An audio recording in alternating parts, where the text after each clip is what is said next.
Hello students, welcome to lecture number 16. Title for today's session is Job Production. I Dr. Rohan Prabhakar Dehwale welcome you all. This is online lecture series for the subject Operations and Supply Chain Management. Don't forget to like and subscribe. Learning objectives for today's sessions are to know the basic concepts of job production and to understand the merits and demerits of job production. We will start our session with the concept of job production. Job production, sometimes called as jobbling or one-off production. This involves producing custom work, such as a one-off product for a specific customer or a small batch of work in quantities usually less than those of mass market products. Together with batch production and mass production, job production is one of the three important production methods used in operations. Job production involves producing items that meet the specification and specific requirements of the customer.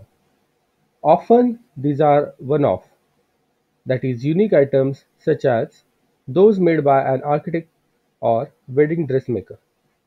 For an architect, each building or structure that he designs will be different and for tailored to the needs of individual clients. Job production is characterized by the manufacturer or one of few members of a single product design and manufactured strictly to customer specification within the given period and within the price fixed by the prior to tile the contract. Job production can be classical craft production by small firms, that is making railing for a specific house and building or repairing a computer for a specific customer or making flower arrangements for a specific wedding, etc. So these are examples of job production. But large firm also can use job production too. And the products of job production are often interchangeable, such as machine parts made by a job shop. Now we will understand the characteristics of job production.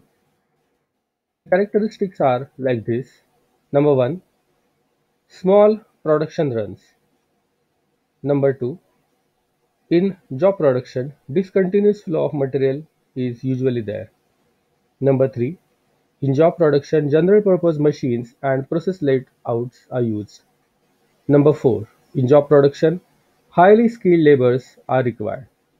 Number 5, in job production, highly competent knowledgeable supervisor is required.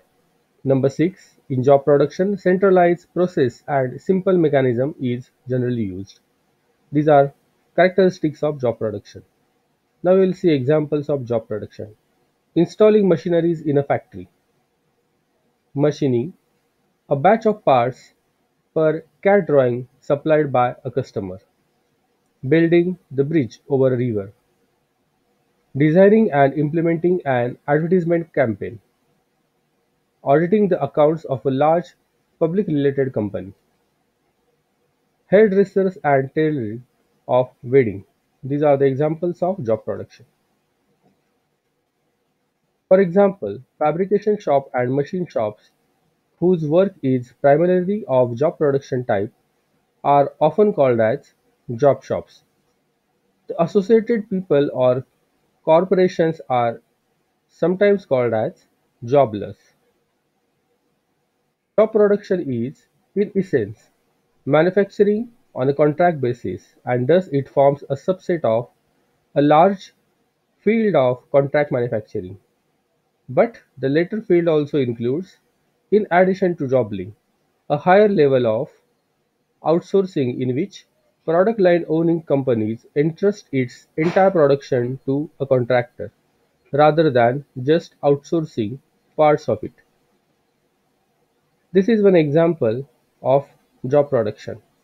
There are various tasks or actions. First, customer inquiry will be there.